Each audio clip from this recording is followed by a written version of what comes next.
আমাদের সরকার রোহিঙ্গা সমস্যার বাস্তবসম্মত সমাধানের লক্ষ্যে আন্তর্জাতিক সম্প্রদায়ের সাথে কাজ করে যাবে। আমরা জাতীয় ঐক্যে বিশ্বাসী। প্রয়োজনীয় সংস্কারের লক্ষ্যে রাজনৈতিক ঐক্যের মধ্য দিয়ে নিশ্চিত করা হবে নারী, শিশু, প্রতিবন্ধী, ধর্মীয় সংখ্যালঘু, আদিবাসী সকলেই এদেশের নাগরিক এবং সমান আইনের সুরক্ষার অধিকারী। তাদের সকলের মানবিক অধিকার সহ অন্যান্য সকল অধিকার নিশ্চিত করার উদ্যোগ নেওয়া হবে।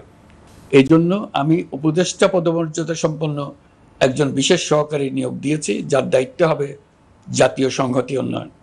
বন্যা কবলিত এলাকার সকল মানুষের দুর্ভোগ লাঘবে সরকার সঠিক সহায়তা দেওয়ার জন্য সরকারের যত কার্যক্রম আছে তাদের সচল করেছে। ইতিমধ্যে উপদেষ্টাবৃন্দ বিভিন্ন এলাকার দায়িত্ব নিয়ে এলাকায় গেছেন। আমার কার্যালয়ে একটা নিয়ন্ত্রণ কক্ষ স্থাপন করা হয়েছে। বন্যা পরবর্তী কার্যক্রম নেওয়া হয়েছে। ভবিষ্যতে বন্যা নিয়ন্ত্রণের জন্য করণীয় কি স্থির করার জন্য পদক্ষেপ নেওয়া হচ্ছে।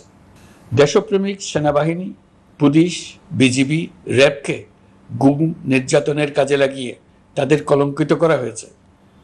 তারা দেশের গৌরব। তাদেরও কিছু অতি উৎসাহী সদস্যের কারণে পুরো বাহিনীকে আমরা কলঙ্কিত দেখতে চাই না।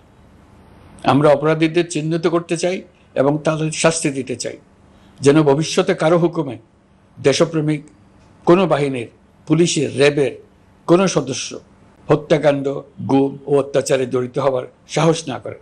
তাদের কাছে হুকুম যত বড় কর্তৃপক্ষের কাছ থেকে আসুক না কেন, তারা তা উপেক্ষা করবে। ভবিষ্যতে উপরওয়ালার হুকুমে এমন ঘৃণ্য কাজ করতে বাধ্য হয়েছে, এমন ব্যাখ্যা কারো কাছে গৃহীত না হয়, তার ব্যবস্থা করা হবে।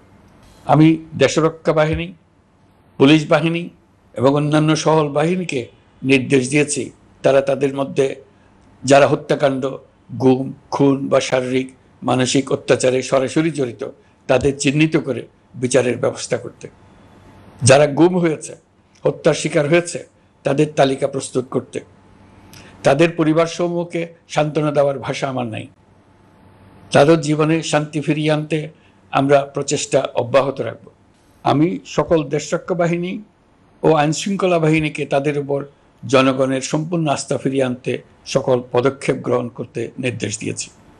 গত 15 বছরের দুর্নীতি, অর্থ পাচার ও জনস্বার্থ বিরোধী চুক্তি স্বাক্ষর, প্রকল্পের নামে লুটপাট ইত্যাদি তথ্য নিয়ে একটি শ্বেতপত্র প্রণয়নের জন্য আমি ইতিমধ্যে একটি কমিটি গঠন করেছি। আমি বিভিন্ন দেশের রাষ্ট্রদূত এবং দাতা সংস্থার প্রতিনিধিদের সঙ্গে বৈঠক করেছি এবং করে যাচ্ছি। ছাত্র জনতার গণঅভ্যুত্থানের পর দেশ গঠনের জন্য সকল প্রকার আর্থিক অন্যান্য সহযোগিতার জন্য তাদেরকে অনুরোধ জানাচ্ছি। তারা এই ব্যাপারে আগ্রহ দেখাচ্ছে। তাদের কাছে আমাদের প্রস্তাব শুভ প্রণয়ন করে দ্রুত পাঠানোর ব্যবস্থা নিয়েছে। তাদেরকে অনুরোধ জানিয়েছি তারা যেন পরিস্থিতির কারণে অতি দ্রুত অর্থ ছাড় করার ব্যবস্থা নেন। তাদেরকেও বলেছি যে অবস্থার মধ্য দিয়ে আমরা যাচ্ছি তা যেমন একটি দুর্যোগপূর্ণ সময়, তেমনি এটা জাতির জীবনে মস্ত বড় সুযোগ। এই সুযোগকে যেন আমরা পূর্ণভাবে কাজে লাগাতে পারি, সেজন্য তাদের সহযোগিতা চেয়েছে।